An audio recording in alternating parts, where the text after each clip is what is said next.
எஸ்ஐயா 55ஆம் அதிகாரம் வசனங்கள் 1 தொடங்கி 9 முடிய.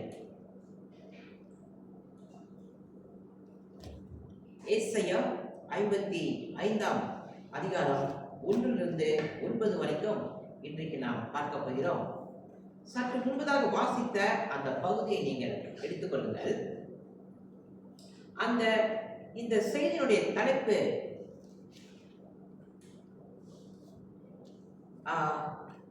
நீங்கள் பார்க்கலாம், அந்த ஸ்லைடை நீங்கள் பார்க்கலாம்.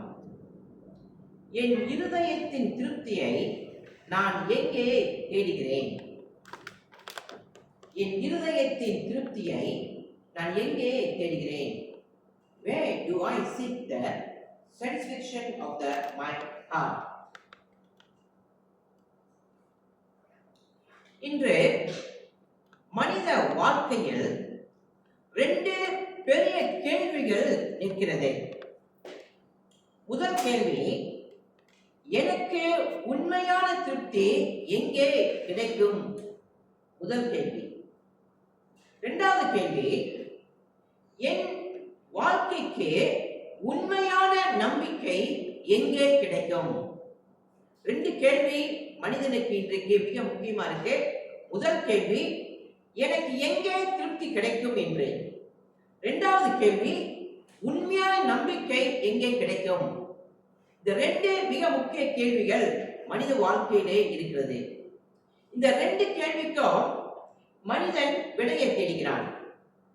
எதிரெல்லாம் விடையை தேடுகிறான் என்றால், பணத்தில் அவன் விடையை தேடுகிறான், பதவியில் விடையை தேடுகிறான், உறவுகளிலும், சொத்துக்களிலும், மதத்திலும், பால் உணர்வுகளிலும். அவன் இதில் எல்லாவற்றிலும் அந்த நம்பிக்கையும் அவன் திருப்தியும் தேடுகிறான். இது எல்லாமே இந்த உலகத்தில் மனித வாழ்க்கையிலே கட்டாயமா இருக்கிறது. உண்மைதானே? பணம் மிக முக்கியமா இருக்குது, பதவியும் மிக முக்கியமாக இருக்கிறது, உறவுகளும் முக்கியமா இருக்கிறது, சொத்துக்களும் மிக முக்கியமா இருக்கிறது. அதே வேளையில் பால் உணர்வுகளும் செக்ஸ் மிக முக்கியமாக இருக்கிறது. எதுவுமே நம்ம இல்லைன்னு சொல்ல முடியாது. ஆனால் இவை எல்லாம் இருந்தும் கூட இவைகள் சரீரத்துக்கு தற்காலிகமான ஒரு மகிழ்ச்சியை கொடுக்க முடியும். ஆனால் நிரந்தரமான மகிழ்ச்சி தன் ஆத்துமாவுக்கு இவை எதுவுமே கொடுக்க முடியாது. எஸ்ஐயா 55ஆம் அதிகாரம், சற்று முன்பதாக வாசித்த அந்த பகுதி 55ஆம் அதிகாரம், இந்த உலகத்தில் யாருமே கொடுக்க முடியாத ஒரு திருப்தியை ஆண்டவர் அங்கு கொடுக்கிறார்.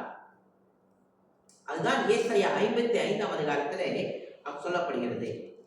அதே வேளையில் இந்த பகுதி ஒரு ஆச்சரியமான அழைப்புமாகவும் இருக்கிறது. என்ன இது ஆச்சரியமான அழைப்பு என்று பார்க்கும் பொழுது, எஸ்ஐயா 55ஆம் அதிகாரம் முதல் வசனத்தை பாருங்கள். Isaiah chapter 55 verse 1. ஓ தாகமாய் இருக்கிறவர்களே, நீங்கள் எல்லாரும் தண்ணீர் அண்டைக்கு வாருங்கள். பணமும் இல்லாதவர்களே, நீங்கள் வந்து வாங்கி சாப்பிடுங்கள். நீங்கள் வந்து பணமும் இன்றி விலையுமின்றி திராட்சரசமும் பாலும் கொள்ளுங்கள். அந்த முதல் வசனத்திலே எஸ்ஐயா, தாகமாய் இருக்கிறவர்களே, நீங்கள் எல்லாரும் தண்ணீர் அண்டைக்கு வாருங்கள் எஸ்ஐயா சொல்றாரு. எங்க வர சொல்றாரு? தண்ணீர் அண்டைக்கு வர சொல்றாரு. அப்ப இந்த வசனம் தண்ணீர் என்பது ஒரு உருவக சொல்லாக இருக்குது. என்ன அந்த உருவக சொல்? தேவன் அவரிடத்துக்கு வரும்படியாக அழைக்கிறார். அதுதான் தண்ணீர் அண்டைக்கு வாருங்கள் என்பது. மனிதன் எவ்வளவு பெரிய பாவம் செய்தவனாக இருந்தாலும் தேவன் அவனை அழைக்கிறார், அவரிடத்தில் வரும்படியாக அவர் அழைக்கிறார். சரி, யாரையெல்லாம் அவர் அழைக்கிறார்?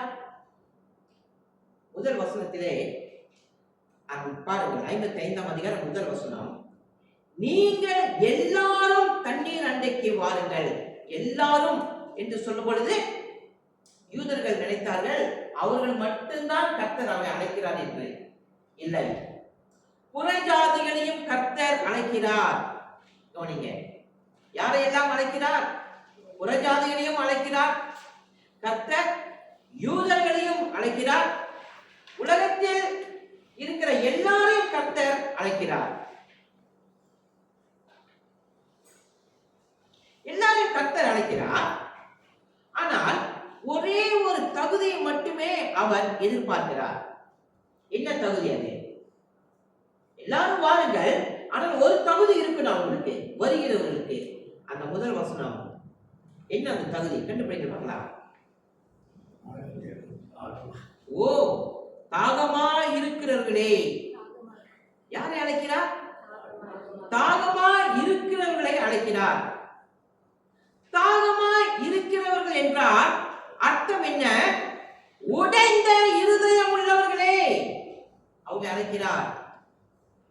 பரத்துக்கு விரோதமாக பாவம் செய்தேன் என்று இருதயத்தில் உணர்ந்தவர்களை அழைக்கிறார். என் நீதி எல்லாம் அழுக்கான கந்தையா இருக்கிறது என்று சொல்லுகிறவர்களை அவர் அழைக்கிறார். யாரையெல்லாம் அழைக்கிறார்? தாகம் உள்ளவர்கள். அவர்கள் யார்? இருதயத்தில் தாகம், பரத்துக்கு விரோதமாக பாவம் செய்தவர்கள், அவர் நீதி எல்லாம் அழுக்கான கந்தை, அவர்களை அவர் அழைக்கிறார். அன்பானவர்களே, உங்கள் இருதயம் இந்த கால வேளையிலே எப்படிப்பட்ட இருதயமாக இருக்கிறது? ஆகவேதான் பிரசங்கத்தின் தலைப்பு, என் இருதயத்தின் திருப்தியை நான் எங்கே தேடுகிறேன். இந்த செய்தியை தொடர்ந்து நாம் கேட்கிறதுக்கு முன்னதாக நாம் தலைகள் தாக்கி ஜெபம் செய்வோமாக.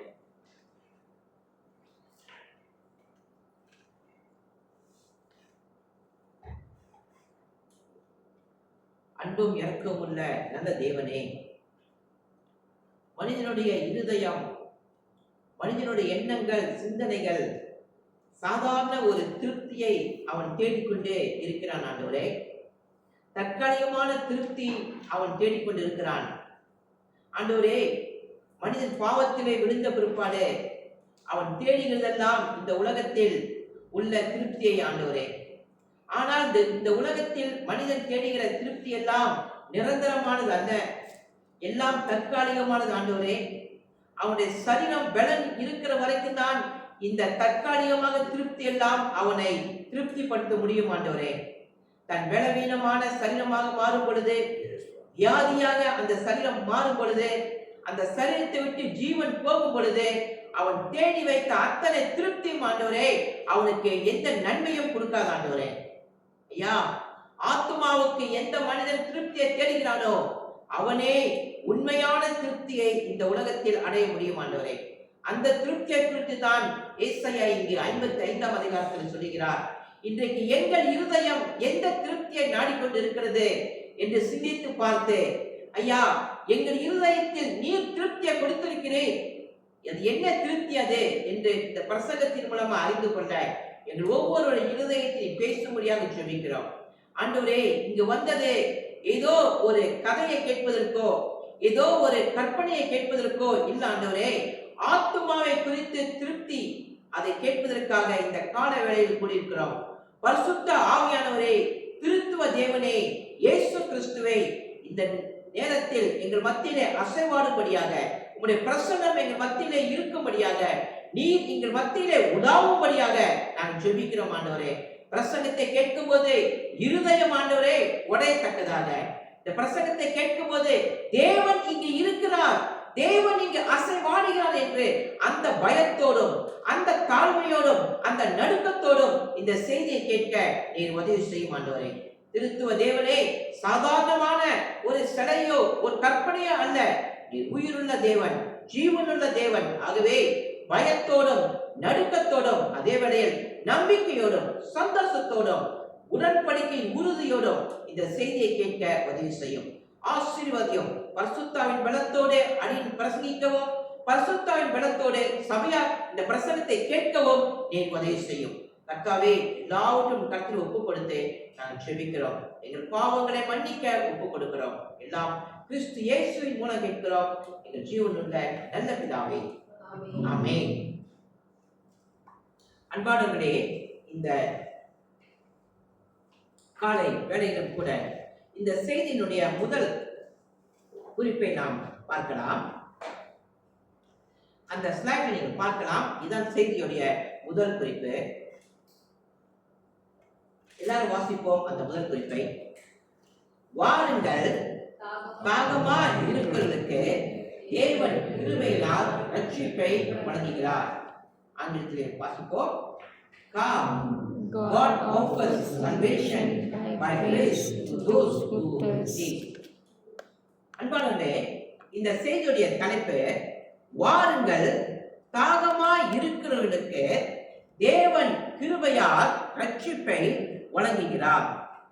இந்த ஏசாயா 55ஆம் அதிகாரம் 1ஆம் வசனத்திலிருந்து 5ஆம் வசனம் வரைக்கும் இந்த சத்தியத்தை நாம் பார்க்கிறோம். எந்த சத்தியம் என்றால் அழைப்பின் சத்தியம். கர்த்தர் அழைக்கிறார். அந்த அழைப்பின் சத்தியத்தை 1ஆம் வசனத்திலிருந்து 5ஆம் வசனம் வரைக்கும் நாம் பார்க்கிறோம். சரி, இந்த வசனம் தீர்க்கதரிசியாகிய ஏசாயா எழுதுகிறார். ஆனால் அழைப்பு கொடுக்கிறது கர்த்தர். கவனிங்க, இந்த அழைப்பு யாரிடத்திலிருந்து வருகிறது என்றால் கர்த்தரிடத்திலிருந்து வருகிறது அழைப்பு. ஆனா எழுதுகிறது ஏசாயா, அழைப்பு கர்த்தர் கொடுக்கிறார். சரி, என்ன அழைப்பு கொடுக்கிறார்? முதல் வசனத்தை பாருங்கள், வாசிங்கள். முதல் வசனம் கிறிஸ்டினா. ஓ தாகமாய் இருக்கிறவர்களே, நீங்கள் எல்லோரும் தண்ணீர் அண்டைக்கு வாருங்கள். பணம் இல்லாதவர்களே, நீங்கள் வந்து வாங்கி சாப்பிடுங்கள். அங்க பாருங்கள், வாங்கி சாப்பிடுங்கள். பணம் இல்லாதவர்களே. அடுத்ததாக மறுபடியும் நீங்கள் வந்து பயமின்றி விலையும் இன்றி, பணமும் இன்றி விலையும் இன்றி திராட்சரசமும் பாலும் கொள்ளுங்கள். இந்த வார்த்தை முதல் வசனத்தில் பாருங்கள், நீங்கள் வந்து. மறுபடியும் பாருங்கள், நீங்கள் வந்து. 2 முறை அந்த வார்த்தை வருகிறது. அந்த 2 வார்த்தையும் என்ன என்று பார்க்கும் பொழுது அழைக்கிறார். கர்த்தர் அழைக்கிறார், வர சொல்லுகிறார் கர்த்தர். சரி, அதே வேளையில் அந்த முதல் வசனத்திலே 3 வார்த்தை மிக முக்கியமா இருக்கிறது. 3 வார்த்தை. என்ன அந்த வார்த்தை? தாகம், வாருங்கள், இலவசம். தாகம், வாருங்கள், இலவசம். இந்த 3 வார்த்தையும் மிக முக்கியமாக இருக்கிறது இந்த பகுதியில். சரி, தேவன் அழைப்பை கொடுக்கிறார். யாருக்கு? தாகமா இருக்கிறவர்களுக்கு அழைப்பை கொடுக்கிறார். சரி, இது என்ன தாகம்? இது அந்த ஸ்லைட்ல நீங்க பார்க்கலாம். என்ன தாகம் என்று.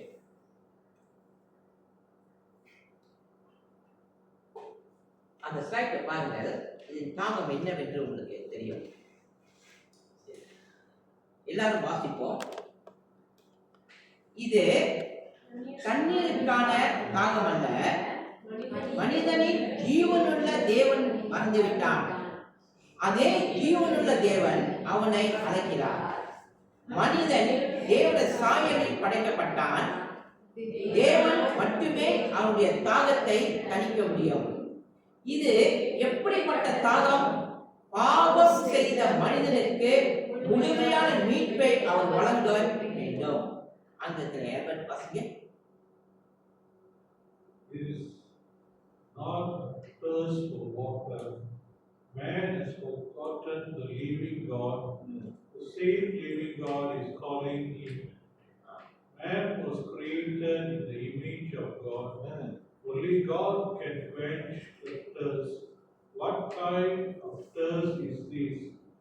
He must give complete redemption to the man who has sinned. இது மிக மிக முக்கியமான வார்த்தை. இது சாதாரண ஒரு தண்ணீர் தாகம் அல்ல. இது ஜீவனுள்ள தேவனுக்கும் பாவம் செய்த மனிதனுக்கும் உள்ள ஒரு உறவு. இது பாவம் செய்த மனிதனை தேவன் அழைக்கிறார். ஏன் அழைக்கிறார் என்றால் அவன் தேவ சாயலில் படைக்கப்பட்டவன். ஆகவே தேவன் மட்டுமே அவனை திருப்திப்படுத்த முடியும். முழுமையான மீட்பை அவனுக்கு வழங்க முடியும்.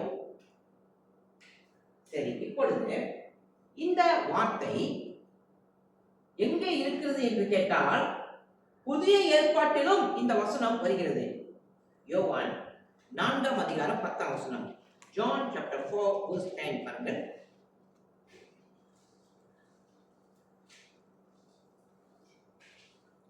யோவான் 4 அதிகாரம் வசனம் 10. சென்றன் வாசிங்க. யோவான் 4 அதிகாரம் 10 வசனம். இயேசு அவளுக்கு பிரதியுத்தரமாக சமாரியன் பெண்ணுக்கு பிரதியுத்தரமாக, நீ தேவனுடைய ஈவையும் தாகத்திற்கு தா என்று உன்னிடத்தில் கேட்கிறவர் இன்னார் என்பதையும், தாகத்துக்கு தா என்று உன்னிடத்தில் கேட்கிறவர் இன்னார் என்பதையும் அறிந்தாயானால் நீயே அவரிடத்தில் கேட்டிருப்பாய், அவர் உனக்கு ஜீவ தண்ணீரை கொடுத்திருப்பார் என்றார். என்ன தண்ணீர் கொடுத்திருப்பாரா? ஜீவ தண்ணீரை அவர் உனக்கு கொடுத்திருப்பார். நம்ம எல்லாருக்கும் இந்த பகுதி மிக முக்கியமான பகுதி. அவர் எதை கொடுத்திருப்பார் என்றால் ஜீவ தண்ணீர். அப்படி என்றால் தண்ணீரை பற்றி அங்கு சொல்ல வரவில்லை. அவர் கொடுக்க போற வாழ்க்கையை குறித்து அந்த பகுதியிலே சொல்லுகிறார். சரி, இந்த 10ஆம் வசனத்திலே முக்கியமான சத்தியம் ஒன்று இருக்கிறது. என்னவென்றால் இயேசு அந்த சமாரிய பெண்ணிடத்திலே பார்த்து சொல்லுகிறார், இன்னார் என்பதை அறிந்தாயானால். அவர் அந்த சமாரிய பெண்ணிடத்திலே பேசும் பொழுது சமாரிய பெண் இயேசுவை பார்க்கிறார். எப்படி பார்க்கிறார் தெரியுங்களா? ஒரு யூதனாக பார்க்கிறார், ஒரு மனிதனாக பார்க்கிறார், யோசேப்பின் குமாரனாக பார்க்கிறார். தண்ணீர் கிணற்றிலே இயேசு அங்கு உட்கார்ந்து இருக்கிறார். அந்த உட்கார்ந்து இருக்கிறவர் மீட்பர், உட்கார்ந்து இருக்கிறவர் இரட்சகர், உட்கார்ந்து இருக்கிறவர் கர்த்தர். ஆனால் அங்கு அவளுக்கு தெரியல. அவள் எப்படி இயேசுவை பார்க்கிறார்? 4ஆம் அதிகாரம் 11ஆம் வசனத்தை பாருங்க. John chapter 4 verse 11. அங்கிள் ஆங்கிலத்தில் வாசிங்க. Jesus replied, "But sir, you do not have a rope or bucket." She said, "And this well is very deep. Where would you get this living water?" 10ஆம் வசனத்திலே இயேசு அந்த பெண்ணிடத்தில் சொல்லுகிறார், நான் உனக்கு தண்ணீர் கொடுக்க முடியும், அந்த தண்ணீர் ஜீவனுள்ள தண்ணீர் என்று சொல்லுகிறார். 11ஆம் வசனத்தில் அந்த பெண் இயேசுவை பார்த்து கேட்கிறார், ஆண்டவரே, மொண்டு கொள்ள உம்மிடத்திலே பாத்திரமும் இல்லை, மொண்டு கொள்ள உம்மிடத்தில் கிணறும் இல்லை. ஏன்? ரொம்ப ஆழமா இருக்கிறது கிணறு. நீ எப்படி அப்ப எனக்கு கொடுக்க முடியும்? அவரை ஆண்டவராகவும் தேவனாகவும் அவள் நினைத்திருந்தால் இந்த கேள்வியை கேட்டிருக்க மாட்டாள். அப்ப இந்த கேள்வியை கேட்கிறார் என்றால் அவள் என்ன நினைத்திருக்கிறார்? இயேசுவை ஒரு சாதாரண மனிதன், ஒரு சாதாரண யூதன், அப்படித்தான் அந்த பெண்ணானவள் இயேசுவை நினைத்திருக்கிறாள். சரி, இப்ப 4ஆம் அதிகாரம் 14ஆம் வசனத்தை பாருங்க. John chapter 4 verse 14. எல்லாரும் வாசிப்போம். 4:14. நான் கொடுக்கும் தண்ணீரை குடிக்கிறவனுக்கோ ஒரு காலம் தாகம் உண்டாகாது. நான் அவனுக்கு கொடுக்கும் தண்ணீர் அவனுக்குள்ளே நித்திய ஜீவ காலமாய் வருகிற நீரூற்றாய் இருக்கும் என்றார். இயேசு அந்த இடத்திலே இந்த பெண்ணை பார்த்து சொல்றாரு, நான் கொடுக்கும் தண்ணீர். அவர் கொடுக்கும் தண்ணீர் அப்படி என்றால் அவர் கொடுக்கும் வாழ்க்கை, அந்த வாழ்க்கை எவ்வளவு காலத்துக்கு அவர் வாழ்க்கையில இருக்குமா? அந்த பெண்ணுடைய வாழ்க்கையில எவ்வளவு காலத்துக்கு இருக்கும் அவர் கொடுக்கிற வாழ்க்கை? நான் கொடுக்கும் தண்ணீர் அவனுக்குள்ளே நித்திய ஜீவ காலமாய். எவ்வளவு காலத்துக்கு இருக்குங்க? நித்திய ஜீவ காலமாய். அதாவது நித்திய ஜீவன், நித்திய ஜீவன், நித்திய ஜீவன். அந்த வாழ்வின் தாகத்தை தீர்ப்பதற்கு நித்திய ஜீவன் ஒரு மனிதனுடைய இருதயத்தில், அதை இயேசு கொடுத்தால் மட்டும்தான் அவன் இருதயம் திருப்தி காண முடியும் இந்த உலகத்தில். நான் மறுபடியும் சொல்கிறேன், கேளுங்கள். இந்த செய்தியை ஆன்லைன்ல கேட்டுக்கொண்டிருந்தாலும் சரி, யாரெல்லாம் இந்த செய்தி எந்த இடத்துல இது கேட்டிருந்தாலும் சரி, மலேசியாவிலே கவனமா கேளுங்க. நித்திய ஜீவன், நித்திய ஜீவன், நித்திய ஜீவன் இயேசு மட்டுமே கொடுக்க முடியும். அந்த நித்திய ஜீவன் உங்கள் இருதயத்தில் பெற்றிருந்தால் அது மட்டும்தான் உங்கள் ஆத்துமாவின் திருப்தி.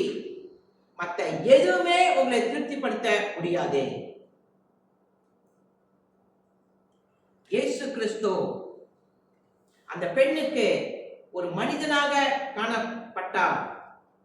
ஆகவேதான் அவள் கேட்ட கேள்வி, கிணறு ஆழமாய் இருக்கிறது, உனக்கு பாத்திரம் இல்லை கொண்டு கொள்ள, எப்படி நீ கொடுப்ப என்று சொல்லி. இயேசுவோ படைத்தவராக, மீட்பராக, யோசேப்பின் குமாரனாக அங்கு இருக்கிறார். கவனிங்கள், இயேசு யாரா இருக்கிறார்? படைத்தவராக, மீட்பராக, யோசேப்பின் குமாரனாக அங்க கண்ணுக்கு காணப்படுகிறார். அங்க நிற்கிறார் இயேசு கிறிஸ்து. நரகம், நரகம், நரகம். மறுபடியும் சொல்கிறேன் கேளுங்கள். நரகம், நரகம், நரகம், அவியாத அக்கினி. இந்த தீர்ப்பிலிருந்து ரட்சிப்பை வழங்குவதற்கு இயேசு கிறிஸ்து அவர் வாழ்க்கையை கொடுக்கிறார். அந்த வாழ்க்கை தான் ஜீவ தண்ணீர் என்று அழைக்கிறார். எதிலிருந்து அவர்களை மீட்கிறார் என்றால், எதிலிருந்து மீட்கிறார் இயேசு அவர்களை? நரகம், நரகம், நரகம், அழியாத அக்கினி, தீர்ப்பு. அந்த தீர்ப்புக்கு போகாதபடிக்கு இயேசு கிறிஸ்து ஜீவ தண்ணீரை அவனுக்கு கொடுக்கிறார். நீங்கள் செய்ய வேண்டியது என்ன? நான் செய்ய வேண்டியது என்ன? திறந்த இருதயத்தை நம்முடைய இருதயத்தை திறந்து இயேசுவுக்கு கொடுக்கும் பொழுது விசுவாசம் என்ற விதை அவர்கள் இருதயத்திலே இயேசு விதைக்கிறார். கவனிங்க, இருதயத்தை திறக்க சொல்றாரு. இருதயத்தை திறக்க எவ்வளவு நேரம் பிடிக்கும்? ஒரு மனிதனுக்கு சொல்லுங்க, 1 மணி நேரம் வேணுமா? அல்லது 2 மணி நேரம் வேணுமா? எவ்வளவு நேரம் வேணும் இதயத்தை திறப்பதற்கு? 1 வினாடி போதுல. 1 வினாடி நீ இருதயத்தை திறந்தால் அந்த இருதயத்தில் விசுவாசம் என்ற விதையை இயேசு விதைக்கிறார். அந்த 1 மணி நேரம் அல்ல, 1 நிமிஷம் நீ திறக்க முடியும். திறக்க முடியாது வைத்துக் கொள்வோமே, திறக்க முடியாது. என்னாலனா நமக்கு காத்து இருப்பது நியாயத்திற்கும் தண்டனைனா. ஆகவே முதல் செய்தி, இந்த செய்தியுடைய முதல் குறிப்பு இதுதான். வாருங்கள், தாகமாய் இருக்கிறவர்களுக்கு தேவன் கிருபையால் ரட்சிப்பை வழங்குகிறார். சரி, இரண்டாவது குறிப்பு என்ன?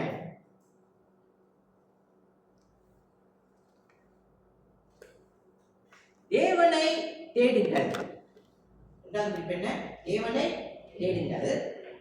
மனம் திரும்புகிறவர்களை தமது கிருபையால் மன்னிக்கிற தேவனை தேடுங்கள். யாரை தேடணுமா? முதல் குறிப்பிட தேவனை. மனம் நான் திரும்புகிறேன், அந்த தேவன் கிருபையால் என்னை மன்னிக்கிறார். அந்த தேவனை நான் தேட வேண்டும். ஆங்கிலத்தில் வாசமா, இங்கிலீஷ்ல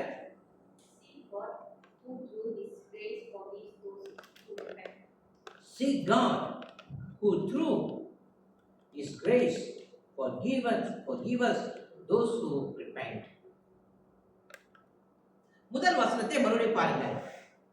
ஏசாயா 55 அதிகாரம் முதல் வசனம்.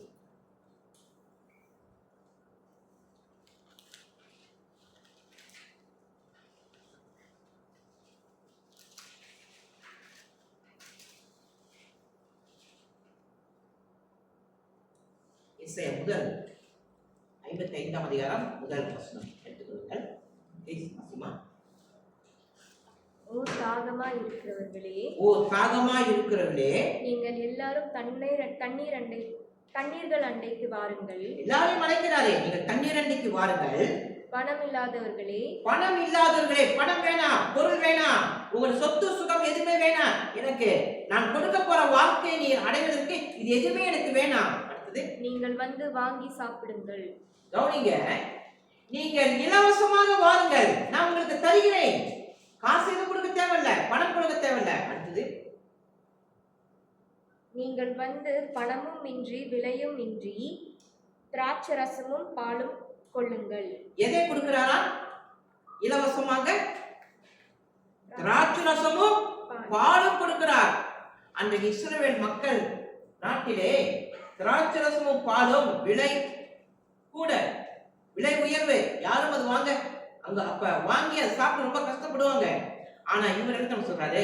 நான் உங்களுக்கு இலவசமாக தருகிறேன். இலவசம் அப்படின்ற ஃப்ரீ. இங்க கவனிக்கணும், ரட்சிப்பை ஆண்டவர் இலவசமாக நமக்கு கொடுக்கிறார். அப்படி என்றால் ரட்சிப்பு என்பது மலிவானது அல்ல. கவனிங்க, ரட்சிப்பு என்பது சீப் அல்ல. சொல்லுகிறேன், யாருமே உங்களுக்கு ரட்சிப்பை கொடுக்க முடியாது இந்த உலகத்தில்.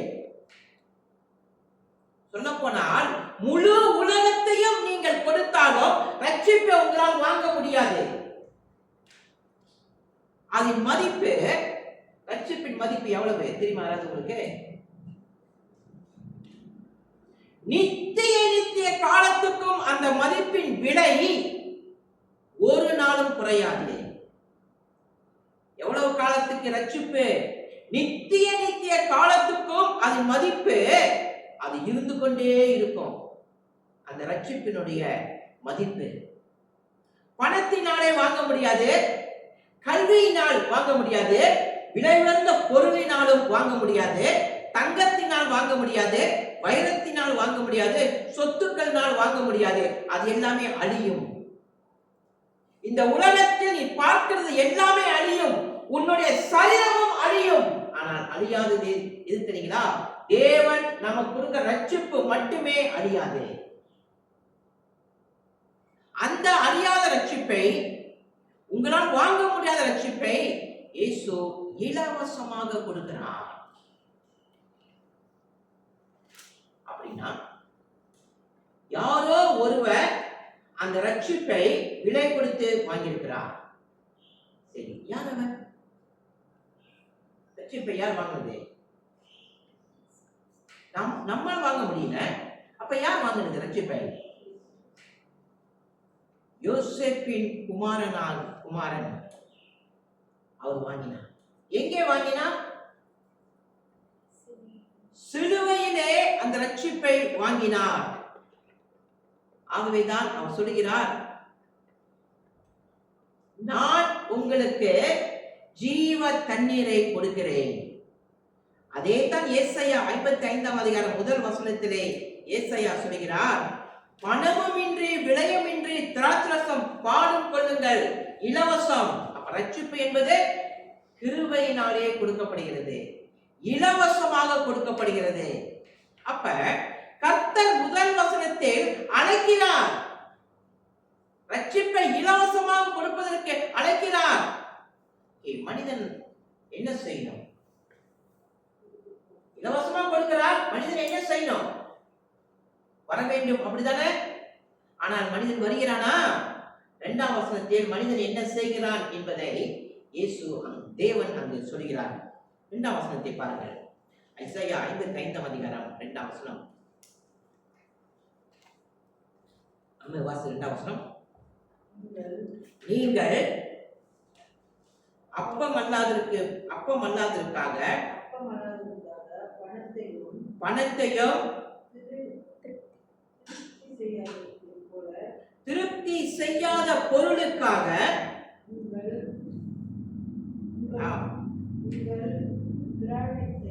உங்கள் பிரயாசத்தையும் செலவழிப்பானே,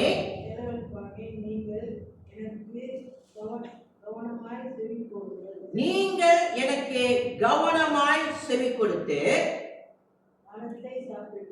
நலமானதை சாப்பிடுங்கள். அப்பொழுது கவனிங்கள், அப்பொழுது உங்கள் ஆத்துமா கொழுப்பான பதார்த்தத்தினால் மகிழ்ச்சியாகும். அந்த 2ஆம் வசனத்திலே தேவன் சொல்றாரு, நீங்கள் அப்பம் அல்லாததற்காக, பணத்தை திருப்தி செய்யாத பொருளுக்காக உங்கள் பிரயாசத்தை செலவழிப்பானே. என்ன செய்யறாங்க தெரியுங்களா? அந்த ஜனங்கள் கர்த்தரிடத்திலே வராமல் சொந்த முயற்சியினால் அப்பம் அல்லாததற்காக பணத்தையும் சொந்த முயற்சியினால் திருப்தி செய்யாத பொருளுக்காக அவங்க பிரயாசப்படுறாங்க. மனிதன் என்ன தெரியுமா செய்யறான்? தன் சொந்த முயற்சியினால் அந்த ரட்சிப்பை அடைவதற்கு அவன் செயல்படுகிறான். சொந்த முயற்சியினால். விளங்குதுங்களா? அதான் சொல்றாரு, எதுக்கு வீணாக நீங்க செலவழிக்கிறீங்கன்னு கேட்கிறாரு. எதை? உங்கள் பிரயாசத்தை, உங்களுடைய சொந்த முயற்சியை. சரி, இன்றைக்கு பிரச்சனை என்ன தெரியுங்களா? மனிதன் இன்றைக்கு சொந்த முயற்சியினாலே தன்னுடைய ரட்சிப்பையும் மீட்பையும் பரலோக வாழ்வையும் அவன் தேட முயற்சிக்கிறான். சரி, எப்படியெல்லாம் தேட முயற்சிக்கிறான் தெரியுங்களா? 1வது கர்மா. கர்மனா என்ன அர்த்தம்? நீ நல்லது செய்தால் உனக்கு நல்லது நடக்கும், நீ கெட்டது செய்தால் உனக்கு கெட்டது நடக்கும். இதுதான் கர்மா. முடியாது. அடுத்ததாக பணத்தினால் ரட்சிப்பை தேட பார்க்கிறான்.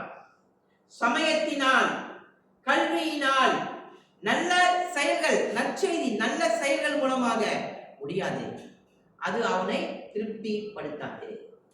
அப்ப எவ்வளவு நல்லது மனிதன் செய்தாலும் ஆண்டவர் அவனை பார்த்து கேட்கிறாரு, திருப்தி செய்யாத பொருளுக்காக. ஏசாயா 55ஆம் அதிகாரம் 2ஆம் வசனம் தேவன் தெளிவா சொல்றாரு, உங்கள் பிரயாசத்தையும் செலவழிப்பானே. நீங்க செய்கிற ஒவ்வொரு காரியமும் உங்களை திருப்திப்படுத்த முடியாது, உங்க ரட்சிப்பையும் மீட்பையும் தர முடியாது. அப்ப எதையா திருப்திப்படுத்த முடியும்? 2ஆம் வசனத்தை பாருங்க. 2வது பகுதி 55ஆம் அதிகாரம். நீங்கள் எனக்கு கவனமாய் செவி கொடுத்து. யாருக்கு செவி கொடுக்க சொல்றாங்க? யாருக்கு செவி கொடுக்க சொல்றாரு? தேவனுக்கு கவனமாய் செவி கொடுங்கள். மிக முக்கியமானது. நான் பேசிக் கொண்டிருக்கிற சத்தியம் மிக முக்கியமானது. அழிந்து போற ஒரு சத்தியமோ அல்லது ஒரு கதையோ கற்பனை அல்ல. உன் ஆத்துமாவுக்குரிய சத்தியம் இப்ப நான் பேசிக் கொண்டிருக்கிறேன். அன்பானவர்களே, இந்த கால வேளையிலே உங்கள் இருதயம் எதற்கு, உங்கள் இருதயம் எதை தேடிக்கொண்டிருக்கிறது? உங்கள் இருதயம் எதை பார்த்து திருப்தி அடைகிறது?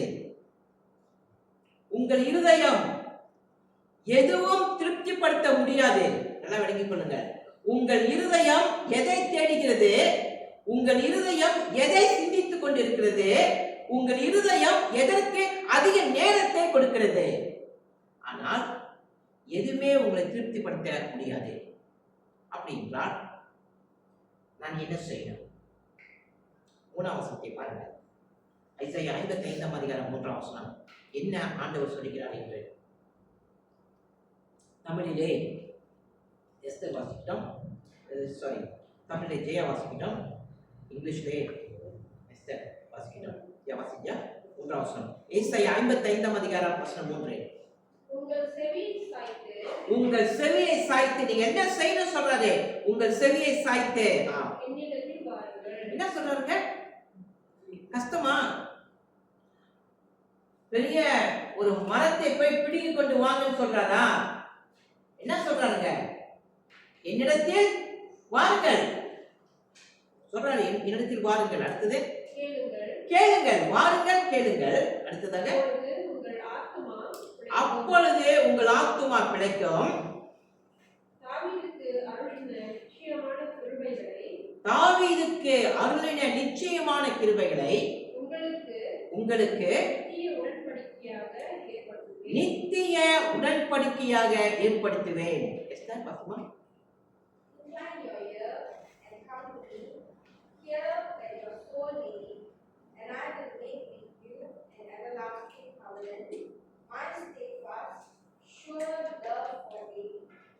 ஐம்பத்தைந்தாம் அதிகாரம் 3ஆம் வசனத்திலே 3 வார்த்தை முக்கியமா இருக்கிறது. என்ன அந்த 3 வார்த்தை? வாருங்கள், கேளுங்கள், பிழைப்பீர்கள். சரி, வாருங்கள். வர வேண்டியது நம்முடைய பொறுப்பா, தேவனுடைய பொறுப்பா? யாருடைய பொறுப்பு? ஏன் நம்முடைய பொறுப்பு வர வேண்டியது? பாவம் செய்தது தேவன் அல்ல, பாவம் செய்தது நாம். அப்ப நாம் தான் என்ன செய்ய வேண்டாம்? தேவனிடத்திலே வர வேண்டும். வர வேண்டியது யாருடைய பொறுப்பு? நம்முடைய பொறுப்பு. சரி, கேளுங்கள் என்று சொல்றாரு. எதை கேட்க சொல்றாரு? கர்த்தருடைய வார்த்தையை கேட்க வேண்டியது யார் பொறுப்பு? நம்முடைய பொறுப்பு. அப்ப ஏன் கர்த்தர் வர சொல்லுகிறார்? ஏன் அவருக்கு செவி கொடுக்க சொல்லுகிறார்? காரணம், ஆத்துமாவுக்கு மிகப்பெரிய ஆபத்து காத்து கொண்டிருக்கிறது. எதுக்கு காத்து கொண்டிருக்கிறது ஆபத்து?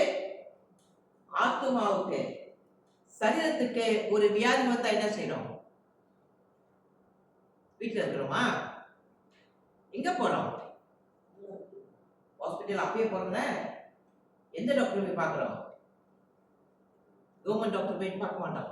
ஏன்னா தப்பா ஊசி போட்டு விடுறான்னு சொல்லிட்டு ஸ்பெஷலிஸ்ட் போய் பார்க்கணும். ஏன் பார்க்கிறோம்? சரீரம் வந்து என்னவாயிடுச்சு? வியாதியா ஆயிடுச்சு. அப்ப வியாதியா வந்த பிற்பாடு சரீரத்துக்கு மருந்து எனக்கு வேணும். அப்ப நான் என்ன செய்யறேன்? போய் டாக்டர் போய் பார்க்கிறேன். சரீரத்தின் வியாதி வந்த பிற்பாடு சரீரத்துக்கு டாக்டர் போய் பார்க்கிறேன். வந்த வியாதி ஆத்துமாவுக்கு வந்துருச்சு. கவனிங்க, வந்த வியாதி ஆத்துமாவுக்கு வந்ததினால ஆத்துமா மிகப்பெரிய ஆபத்து காத்து கொண்டிருக்கிறது. ஆகவே அந்த ஆத்துமா அழிய போகிறது. எங்க அழிய போகிறது? நரகம், தேவ கோபத்துக்கு ஆளாக போகிறது ஆத்துமா. அதற்கு முன்னதாக ஆத்துமாவுக்கு ஆபத்து வராதபடிக்கு தேவன் அழைக்கிறார்.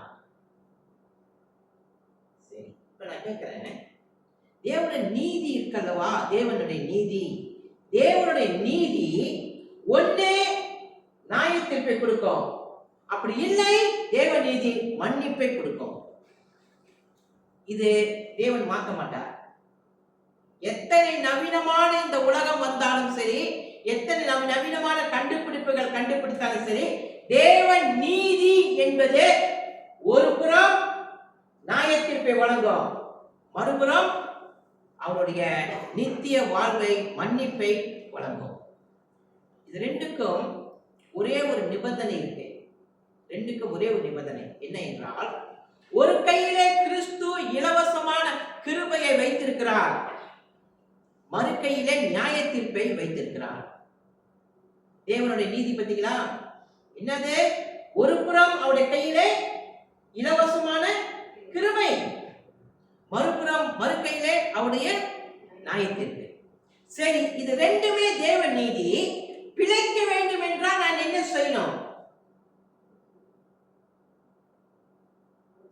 தேவனுடைய நீதி இது. நான் பிழைக்க வேண்டும் என்றால் என்ன செய்ய வேண்டும்? நான் 3ஆம் வசனத்திலே பாருங்கள், இயேசு கிறிஸ்து தேவன் ஒரு வார்த்தை சொல்கிறார். அற்புதமான ஒரு வார்த்தை அது. 3ஆம் வசனத்திலே உங்களுடைய பெயர் வருகிறது. என்ன பெயர் அது? 3ஆம் வசனத்தில் 55ஆம் அதிகாரம் 3ஆம் வசனத்திலே உங்களுடைய பெயர், யார் பெயர் அது? தாவீதை ஆண்டவர் அங்கே ஞாபகப்படுத்துகிறார். என்ன ஞாபகப்படுத்துகிறார்? தாவீதுக்கு அருளின நிச்சயமான கிருபைகளை உங்களுக்கு நித்திய உடன்படிக்கையாக ஏற்படுத்துவேன். என்ன சொல்றாரு? தாவீதுக்கு அருளிய என்ன கர்த்தர் அருளினாரா? தாவீதுக்கு அருளினார். தாவீது என்று சொன்னாலே பழைய ஏற்பாட்டில் உங்களுக்கு ஞாபகம் வர வேண்டும், ஒரு உடன்படிக்கை செய்திருக்கிறார் தாவீதோடு கூட. தாவீதோடு கூட தேவன் ஒரு ஒப்பந்தம் செய்திருக்கிறார். தாவீதின் மூலமாக இந்த உலகத்துக்கு கிறிஸ்து பிறக்க போறாரு. தாவீதின் மூலமாக யோசேப்பின் குமாரன் இந்த உலகத்துக்கு பிறக்க போறாரு. அப்ப தாவீது என்று சொன்னாலே ஒரு உடன்படிக்கை, தாவீது என்று சொன்னாலே ஒரு ஒப்பந்தம் கடவுள் தாவீதோடு செய்திருக்கிறாரு. சரி, என்ன அந்த ஒப்பந்தம் என்று மத்தேயு 10ஆம் அதிகாரம் 27ஆம் வசனம். மத்தேயு 10:27 எடுத்துக்கொள்ளுங்கள். Matthew chapter 10 verse 27.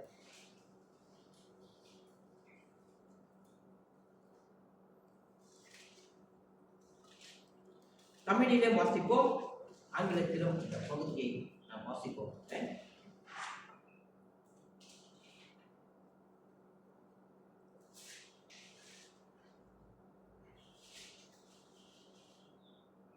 மத்தேயு 10ஆம் அதிகாரம் 27ஆம் வசனம்.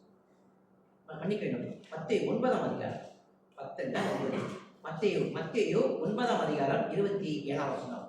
எல்லாரும் வாசிப்போம், தமிழிலும் ஆங்கிலத்திலும். இயேசு அவ்விடம் விட்டு போகையில் 2 குருடர் அவர் பின்னே சென்று, தாவீதின் குமாரனே எங்களுக்கு இறங்கும் என்று கூப்பிட்டார்கள். இயேசுவை எப்படி கூப்பிடுறாங்க? தாவீதின் குமாரனே.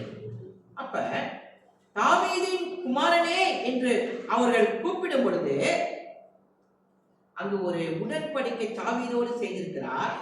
தாவீதின் மூலமாக இயேசு கிறிஸ்து இந்த பூமியில பிறக்க போறார். இப்ப நம்ம கேட்கிறோம், தாவீதின் மூலமாக உடன்படிக்கை செய்த தேவன் நம்மோடு கூட உடன்படிக்கை செய்திருக்கிறார். என்ன உடன்படிக்கை அவர் செய்திருக்கிறார்? அவர் கொடுக்கிற ஜீவ தண்ணீர், அவர் கொடுக்கிற ரட்சிப்பு, அந்த அவர் கொடுக்கிற ரட்சிப்பையும் தண்ணீரையும் எந்த மனிதன் இலவசமாக அதை பெற்றுக் கொள்கிறார்களோ அவர்களும் தாவீதுடைய உடன்படிக்கையின் கீழ் இருக்கிறார்கள். அவர்களும் தாவீதுக்கு செய்த ஒப்பந்தத்தின் கீழ் இருக்கிறார்கள்.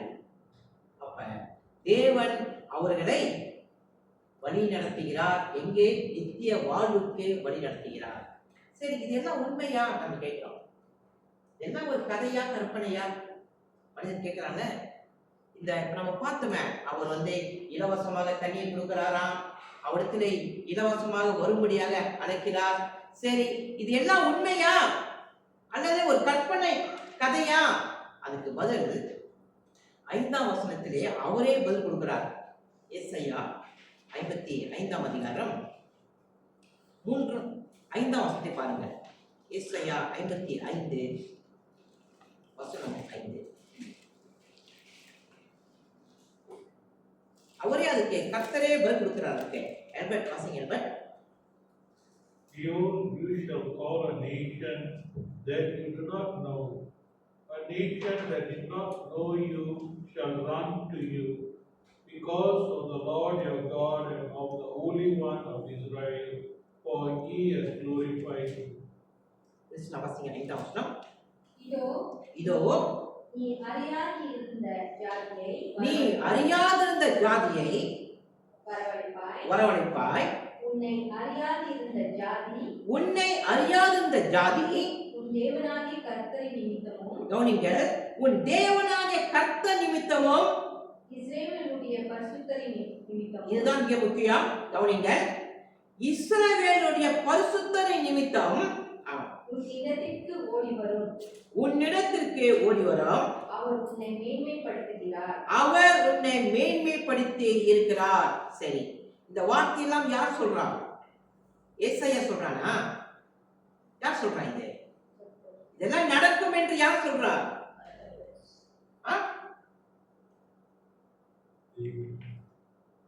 உன் தேவனாகிய கர்த்தர் நிமித்தம்.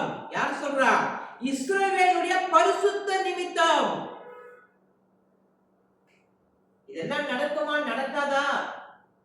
ஜீவ தண்ணீரை எனக்கு இலவசமா கொடுப்பாரா என்று கேட்டால், இது எல்லாம் சொல்லுகிறவர் யார் என்று பார்க்கும் பொழுது, உன் தேவனாகிய கர்த்தர் நிமித்தமும் இஸ்ரவேலின் பரிசுத்த நிமித்தமும் இவர்தான் வாக்கு கொடுத்திருக்கிறார், இவர்தான் உடன்படிக்கை செய்திருக்கிறார். அப்ப இஸ்ரவேலின் பரிசுத்தரோ இஸ்ரவேலின் கர்த்தரோ அவர் வாக்கு கொடுத்தால் அது நிறைவேறாமல் இருக்குமா? அது செயற்படாமல் இருக்குமா? அதைத்தான் சொல்ல வராரு. இது எல்லாவற்றையும் யார் சொன்னா என்று கேட்டால் இஸ்ரவேலின் பரிசுத்தர் சொல்லியிருக்கிறார், ஒரு மனிதன் அல்ல, அவர் சொல்லியிருக்கிறார். ஆகவே இரண்டாவது செய்தியுடைய குறிப்பு, தேவனை தேடுங்கள், மனம் திரும்புகளை தமது கிருபையால் மன்னிக்கிற தேவனை தேடுங்கள். தேட சொல்றாரு. யாரை தேடணுமா? மனம் திரும்புகளை மன்னிக்கிற தேவன் அவரை தேடணுமா இந்த உலகத்திலே? சரி, மூன்றாவது நான் யாரை தேட வேண்டும்? மூன்றாவது குறிப்பை பாருங்க. மூன்றாவது குறிப்பு அருகில், அப்படின்னா சமீபம், அருகில். அவர் அருகில் இருக்கும் போதே அவரை தேடி அவரை நோக்கி கூப்பிடுங்கள். மூன்றாவது குறிப்பு இதுதான். அவர் அருகில் இருக்கும் போதே அவரை தேடி அவரை நோக்கி கூப்பிடுங்கள். அங்கள் ஆங்கிலத்தில் வாசிங்க. Near, seek and call upon God while he is near. எப்ப கூப்பிடணும் அங்கள் ஆண்டவரை? சமுத்திரம். Yes, Near. கிட்ட இருக்கும்போது கூப்பிடணுமா? அவர் கிட்ட இருக்கிறாரு, அவரை கூப்பிடுங்க. 6ஆம் வசனத்திலிருந்து 9ஆம் வசனம் வரைக்கும் இதைத்தான் நாம் பார்க்கிறோம். அவர் கிட்ட இருக்கிறாரு, கூப்பிடுங்க. இந்த 6ஆம் வசனத்தை பாருங்கள். ஏசாயா 55ஆம் அதிகாரம் 6ஆம் வசனம். சட்டன் வாசிங்க. ஏசாயா 55:6. கர்த்தரை கண்டறியத்தக்க சமயத்தில் அவரை தேடுங்கள். கர்த்தரை கண்டறியத்தக்க சமயத்தில் எப்பொழுது தேடணுமா? அவரை கண்டறியத்தக்க சமயத்திலே அவரை தேடுங்கள். அவர் சமீபமாய் இருக்கையில் அவரை நோக்கி கூப்பிடுங்கள். அவரை நோக்கி கூப்பிடுங்கள். 2 வார்த்தை பாருங்கள். அவரை கண்டறியத்தக்க சமயத்திலே தேடுங்கள், அவர் சமீபமாய் இருக்கையில் நோக்கி கூப்பிடுங்கள். தேடுங்கள், கூப்பிடுங்கள். இது யாருடைய பொறுப்பு? இது நம்முடைய பொறுப்பு. நாம் செய்ய வேண்டும் இந்த காரியத்தை. எப்பொழுது கூப்பிட சொல்றாரு? சமீபமாய் இருக்கும் பொழுது. இப்ப ஹாஸ்பிட்டல்ல போய் பார்த்திருக்கீங்களா? எப்படி இருக்காங்க இன்றைக்கு? ஹாஸ்பிட்டல்ல போய் பார்க்கும் பொழுது எமர்ஜென்சி போய் பாருங்க. மருத்துவமனையில ஆக்சிஜன் வாயில வச்சுட்டாங்க, ஒரு பெரிய டியூப் மூலியமாக. மூக்குல 2 மூக்குல டியூப் போயிட்டு இருக்கு. உடம்பு முழுதும் ஊசி. பார்த்திருக்கீங்களா இப்படி பண்றவங்கள? டாக்டர் என்ன சொல்லுவாரு? இனி என்னால் எதுவுமே செய்ய முடியாது, எல்லாம் நாங்க முயற்சி பண்ணிட்டோம். மூக்குல டியூப் போட்டாங்க, வாயில ஆக்சிஜன் வச்சுட்டாங்க, உடம்பெல்லாம் ஊசி. அநேக அந்த நேரத்துல கர்த்தரை தேடுறாங்க. எந்த நேரத்தில் தேடுறாங்க? அந்த நேரத்துல. இப்ப யோசிச்சு பாருங்க. அவர் என்ன சொல்றாருன்னா, நான் சமீபமா இருக்கும் போது தேடுங்க, நான் கிட்ட இருக்கும் போது என்னை தேடுங்க. ஐயா, உன்னால என்னை நோக்கி கூப்பிட முடியும், அப்ப தேடு. உனக்கு காது நல்லா கேட்கும், அப்ப தேடு. உன்னுடைய மூளை, உன் சித்தம் எல்லாம் சரியாக வேலை செய்யும், அப்ப தேடு. கண்ணு தெரியல, காது கேட்கல, ஆக்சிஜன் வாயில வச்சாச்சு, டாக்டர் முடியாதுன்னு சொல்லிட்டாரு, அப்ப தேடக்கூடாது, அப்ப தேடக்கூடாது. அதுக்கு பதில் அவர் கொடுத்திருக்கிறாரு. என்ன பதில் கொடுத்திருக்காரு அங்க பாருங்க. 55ஆம் அதிகாரம் 6ஆம் வசனத்தில், கர்த்தரை கண்டடையத்தக்க சமயத்திலே அவரை தேடுங்கள், அவர் சமயமா இருக்கையில் அவரை நோக்கி கூப்பிடுங்கள். அப்படின்னா அவர் சமயமா இருக்கும்போது கூப்பிடலனா அவர் என்ன செய்வாரு? அவரை விட்டு போயிடுவாரு, தூரமா போயிடுவாரு. அப்ப தூரமா போகும் பொழுது, தூரமா போயிட்டாருன்னா நீ கூப்பிடும் போது அவர் கேட்க மாட்டாரு. அப்ப நம்மால முடியாத ஒரு நிலை வரும் பொழுது அப்ப நம் கர்த்தரை பார்த்து கூப்பிடுவது இல்ல, இப்பொழுது இப்பொழுது இப்பொழுது நாம் எந்த அளவுக்கு கர்த்தரை ஆராதிக்கிறோம் பாருங்க. கர்த்தரை எந்த அளவுக்கு நம்ம துதிக்கிறோம், எந்த அளவுக்கு வார்த்தையை கேட்கிறோம் காதுல, அவர் வார்த்தையை எந்த அளவுக்கு நம்ம பார்க்கிறோம், சந்தோஷமா இருக்குல்ல, மகிழ்ச்சியா இருக்குல்ல. கர்த்தரை துதிக்கிறோம், கர்த்தரை பாடுகிறோம், கர்த்தரை வார்த்தையை கேட்கிறோம், வேதத்தை வாசிக்கிறோம், ஞாயிற்றுக்கிழமை ஆராதனைக்கு கூடி இருக்கிறோம். இது எல்லாம் யார் செய்யறா? கர்த்தர். ஆனால் ஆக்சிஜன் போட்டு, டியூப் போட்டு, ஊசி போட்டு மருத்துவமனையில் இருக்கிறவங்க இங்க வர முடியுமா? கர்த்தரை ஆராதிக்க முடியுமா? கர்த்தரை துதிக்க முடியுமா? முடியாதுல. அந்த நிலைமைக்கு போறதுக்கு முன்னதாக கர்த்தர் சொல்றாரு, வாருங்க.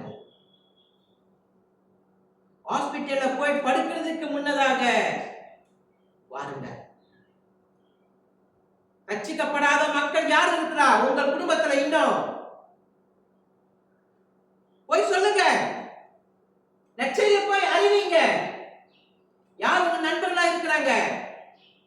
போய் சொல்லுங்க, ஐயா ஹாஸ்பிட்டல்ல போறதுக்கு முன்னதாக இப்ப சமீபமா இருக்கிறார் ஆராதனை, ஞாயிற்றுக்கிழமை காலை 10 மணிக்கு சமீபமா இருக்கிறது, என்ன செய்யுங்க? வாருங்க.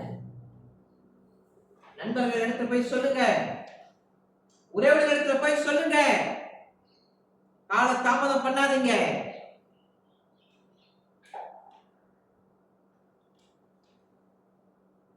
பழைய ஏற்பாட்டிலே ஒரு மனிதர் இருந்தார். சமீபமா இருக்கும்போது தேவனிடத்துல வந்தார். அவர் தூரமா போயிட்டாரு. அப்பொழுது தேவனை நோக்கி கூப்பிடுறான். அப்பொழுது தேவனை தேடி வரான். எப்பொழுது தெரியுங்களா? அவர் தூரமா போன பிற்பாடு. யார் அந்த மனிதன்? பழைய ஏற்பாட்டில்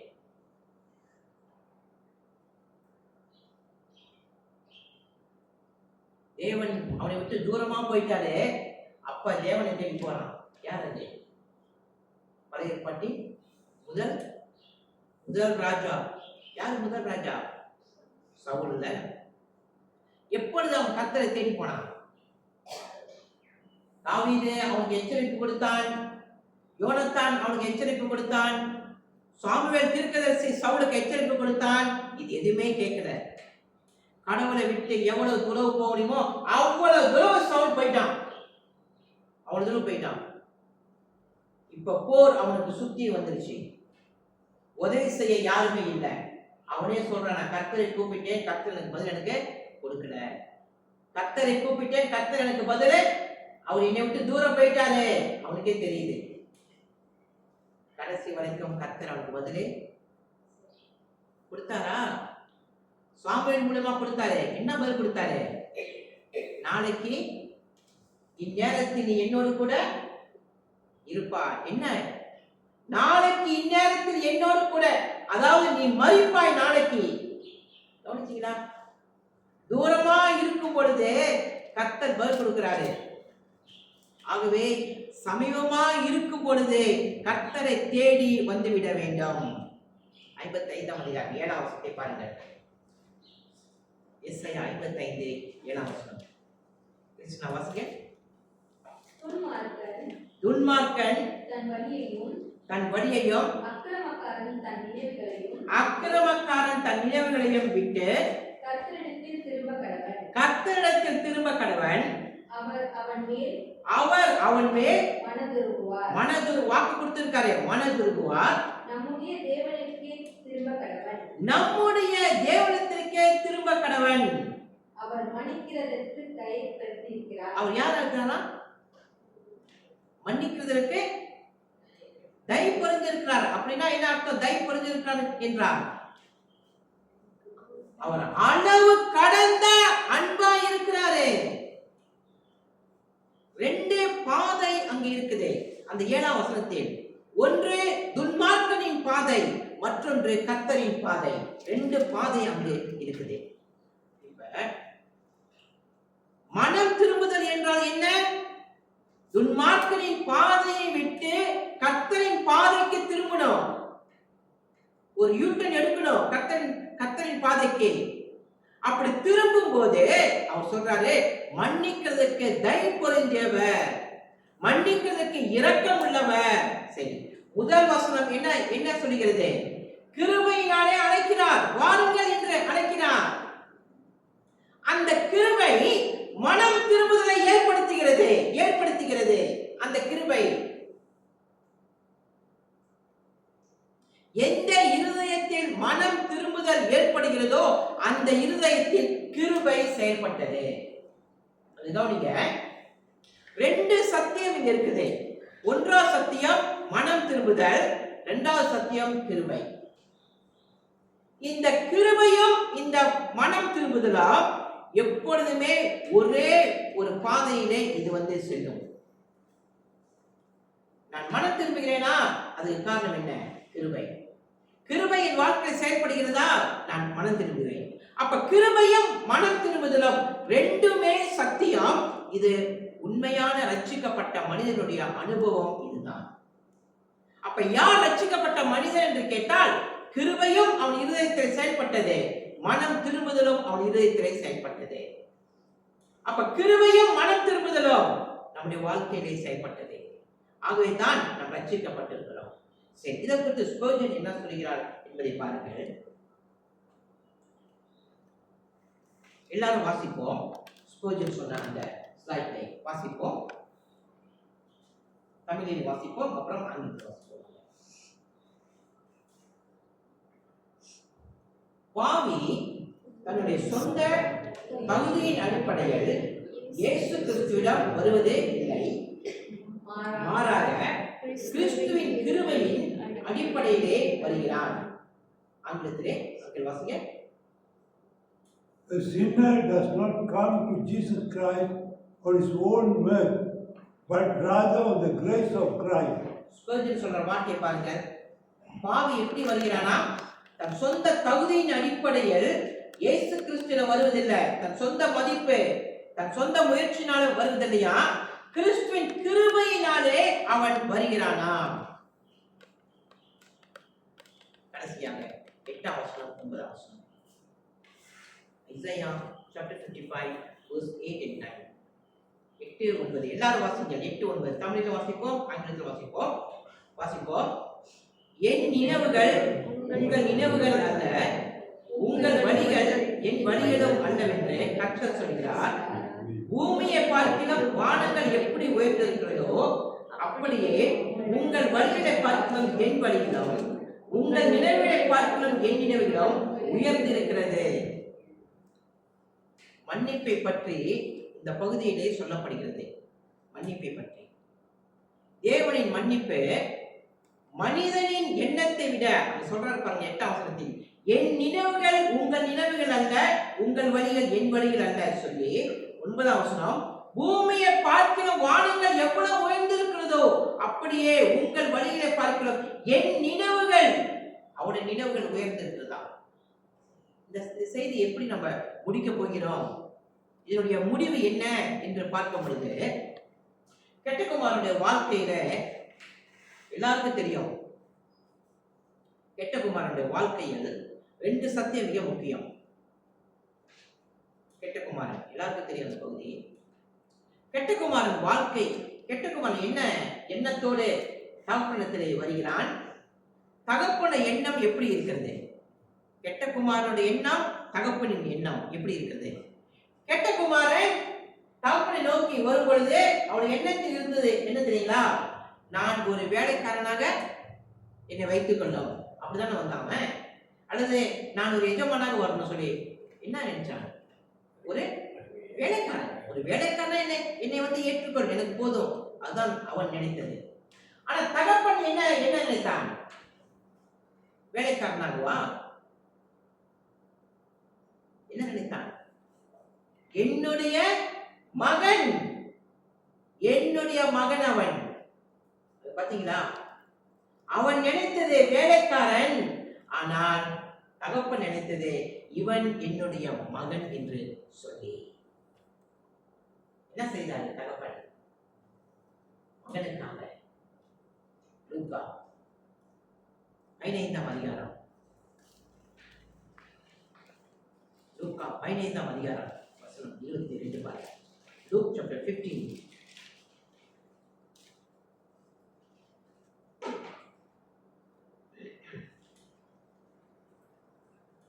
லூக்கா 15ஆம் அதிகாரம் வசனம் 22 இருந்து 24 வரைக்கும், 22 தொடங்கி 24 வரைக்கும்.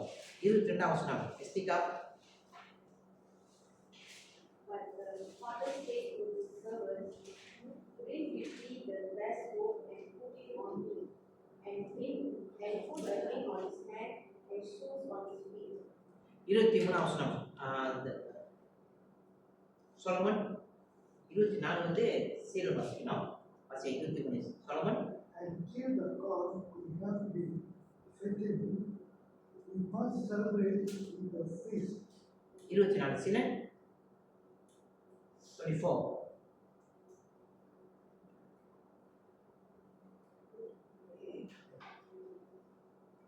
லூக்கா 15:24.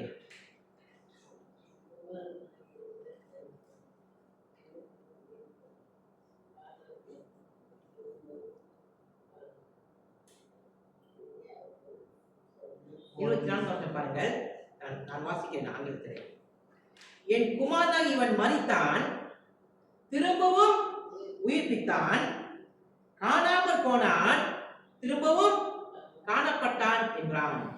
அப்படியே அவங்க சந்தோஷப்பட தொடங்கினார்கள். 22ஆம் வசனத்தை மறுபடியும் பாருங்கள், எல்லாரும் வாசிப்போம். 22ஆம் வசனம் தமிழிலே. அப்பொழுது தகப்பன் தன் ஊழியக்காரை நோக்கி, நீங்கள் உயர்ந்த வஸ்திரத்தை கொண்டு வந்து இவனுக்கு உடுத்தி, இவன் கைக்கு மோதிரத்தையும் கால்களுக்கு பாதரட்சையும் போடுங்கள். 23ஆம் வசனம்.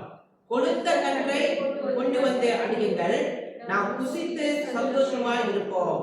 சரி, மகன் தகப்பனை நோக்கி வரும் பொழுது எந்த எண்ணத்தோடு வந்தான்? வேலைக்காரன் என்ற எண்ணத்தோடு வந்தான். ஆனா தகப்பன் தன் மகனுக்கு என்ன செய்தான்? சரி, வேலைக்காரன் தான் இருந்தானா? என்ன செய்தான்? ஊழியக்காரனை நோக்கி உயர்ந்த வஸ்திரத்தை கொண்டு வாங்க, அவனுடைய மோதிரத்தை அவனுக்கு கொடுங்க, கால்களுக்கு பாதரட்சியை போடுங்க, கொடுத்த கன்றை அடிங்க, நாம் சந்தோஷப்பட்டு கறி கூறுவோம். அதில் என்ன சொன்னாரு? என் குமாரன் இவன் மரித்தான், திரும்பவும் உயிர்ப்பித்தான், காணாமல் போனான், திரும்பவும் காணப்பட்டான். இதுக்கு என்ன காரணம் இதுக்கு தெரியுங்களா? ஏசாயா 55ஆம் அதிகாரம் 9ஆம் வசனம் தான் இதுக்கு காரணம். ஏசாயா 55ஆம் அதிகாரம் 9ஆம் வசனத்தை திருப்பிக் கொள்ளுங்கள். அதுக்கு காரணம் ஏசாயா அங்கு கொடுக்கிறாரு. ஏசாயா 55 வசனம் 9. ஆங்கிலத்தில் ஆல்பர்ட் வாசிங்க. While heavens are higher than the earth, so are my ways higher than your ways, and my thoughts than your thoughts. சட்டம் வாசிங்க. பூமியை பார்க்கிறோம் வானங்கள் எப்படி உயர்ந்திருக்கிறதோ, பூமியை பார்க்கிலும் வானங்கள் எப்படி உயர்ந்திருக்கிறதோ, அப்படியே உங்கள் வழிகளை பார்க்கிலும் உங்கள் வழிகளை பார்க்கலாம், என் வழிகளும் உங்கள் நினைவுகளை பார்க்கிலும் உங்கள் நினைவுகளை பார்க்கலாம், என் நினைவுகளும் உயர்ந்திருக்கிறது. என் நினைவுகளும் எப்படி இருக்கா? உயர்ந்திருக்கிறதா? இது என்ன அர்த்தம் தெரியுமா? இது வந்து தன் தகப்பனிடத்திலே கெட்ட குமாரன் வந்து, நான் ஒரு வேலைக்காரன், அது எனக்கு போதும்னு சொல்லி இருக்கும் பொழுது, தகப்பன் இல்ல, நீ வேலைக்காரன் அல்ல, நீ என்னுடைய குமாரன், நீ எதையெல்லாம் இழந்தாயோ மறுபடியும் திரும்பி நான் அதை உனக்கு கொடுக்கிறேன். இது யாருடைய எண்ணம்? இதுதான் வானங்களை பார்க்கிலும் என் எண்ணம் உயர்ந்தது, வானங்களை பார்க்கிலும் என்னுடைய இருதயம் உயர்ந்தது, வானங்களை பார்க்கிலும் என்னுடைய அன்பு உயர்ந்தது. இவ்வளோ பெரிய தேவன் சிந்தித்து பாருங்க. அவர் என்ன செய்து வைத்திருக்கிறார் நமக்காக. அப்ப நாம் நினைத்தது கொஞ்சம் தான், ஆனா அவர் கொடுக்கிற மன்னிப்போ அளவுக்கு மிஞ்சிருது. அப்ப இவ்வளோ பெரிய தேவன் அவர். இந்த தேவன் என்ன செய்கிறார், இந்த தேவன் யாரு, எவ்வளவு பெரியவர் என்று நாம் அறிந்து கொள்ள வேண்டும். சரி, இந்த பிரசனத்துடைய கடைசியாக ஒரு சுருக்கம் தான் இந்த பகுதியில் நீங்க பார்க்கலாம். அந்த பிரசங்கத்தை முழுசாக நான் அதை வைத்திருக்கிறேன் பாருங்கள்.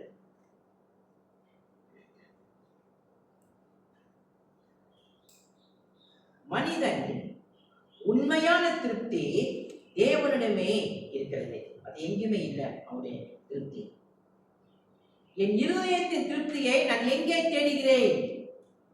பதில் எங்க இருக்காது. வாருங்கள், தாகமாய் இருக்கிறவர்களே, தேவன் கிருபையால் ரட்சிப்பை வழங்குகிறார். எங்கே வழங்குகிறார்? சிலுவையில் வழங்குகிறார். அது எங்குமே இல்லை. அடுத்தது என்ன சொல்லப்படுது இந்த பகுதியில பாருங்கள்.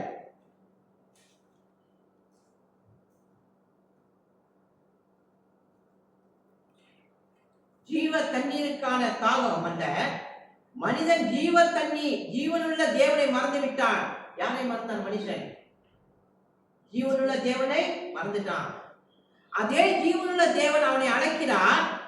மனிதன் தேவனுடைய சாயலில் படைக்கப்பட்டவன்.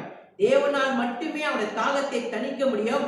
இது எப்படிப்பட்ட தாகம் என்றால், பாவம் செய்த மனிதனுக்கு முழுமையான மீட்பை அவர் வழங்குகிறார். அப்ப என்ன கேட்கிறார் அவர்? மனிதனை பார்த்து அவனுடைய இருதயத்தை தான் அவர் கேட்கிறார். அன்பானவர்களே, தேவனை தேடுங்கள், அவர் அருகில் இருக்கும்போது தேடுங்கள். சொன்ன வார்த்தை இது எல்லாமே. ஆகவே என் இருதயத்தின் திருப்தியை நான் எங்கே தேடுகிறேன் என்றால், உலகத்தில் போய் தேடாதீங்க. இயேசுவை நோக்கி பாருங்கள், இயேசுவை நோக்கி தேடுங்கள். அவர் நமக்கு இருக்கிறார். ஆமென். நாம் கண்களை மூடி ஜெபம் செய்வோம்.